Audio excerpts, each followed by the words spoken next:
is no greater agony than bearing an untold story inside you. Maya Angelou. Good evening.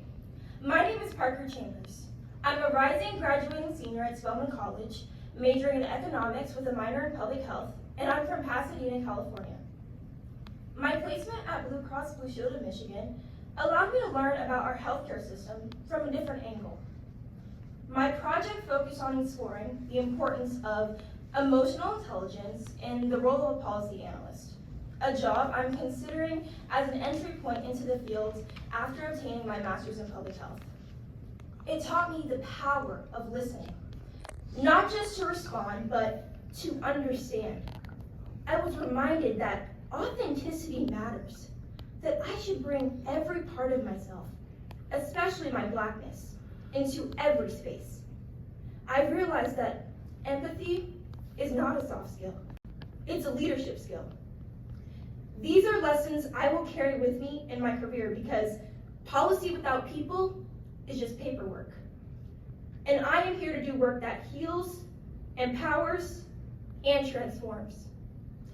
When I arrived at SEP, I had just returned from a leadership program in Accra, Ghana, an experience that reminded me what it feels like to be in a space where my Blackness was not a question mark or an afterthought, but a given.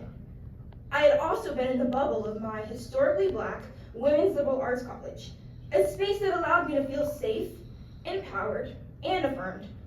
Stepping into this program after being in those environments rooted in pride and protection was illuminating. It reminded me why I'm here, to reshape broken systems and build a healthcare future rooted in justice, access, and empathy.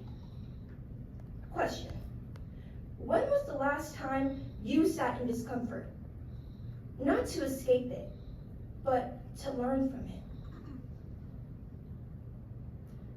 As a Black woman, I have lived much of my life in discomfort. Not by choice, but by design. That discomfort has made me resilient, but it has also made me reflective.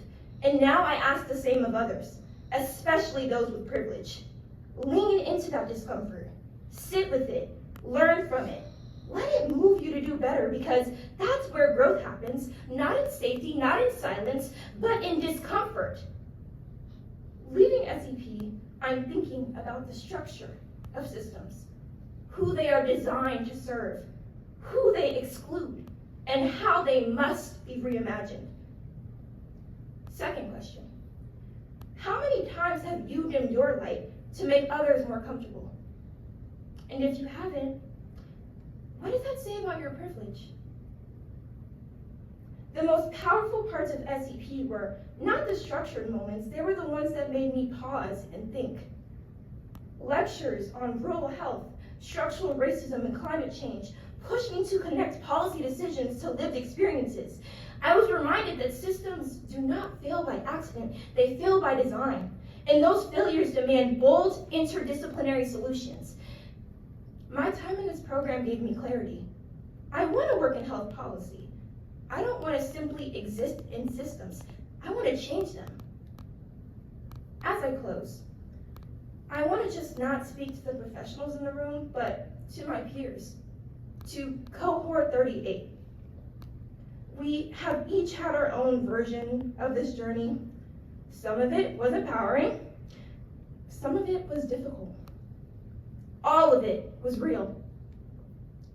As we move forward, let's not only carry the content of what we've learned, but the responsibility that comes with it. We are the next generation of public health leaders, and that means being introspective. It means questioning our own biases, even when it's uncomfortable. It means holding ourselves and each other accountable, not just for what we believe, but for how we show up. We must leave this program more grounded, more aware, more courageous, and more committed to building something better together. We are only as blind as we want to be. And I refuse to close my eyes to injustice. I refuse to play small in systems that need radical reimagining. I see clearly now. I see the systems that need to be rebuilt. I see the leader I am becoming, and most importantly, I see myself fully, boldly, unapologetically. This, more than anything else, is what I gained from SEP, further enabling me to leave my indelible mark on the world. Thank you.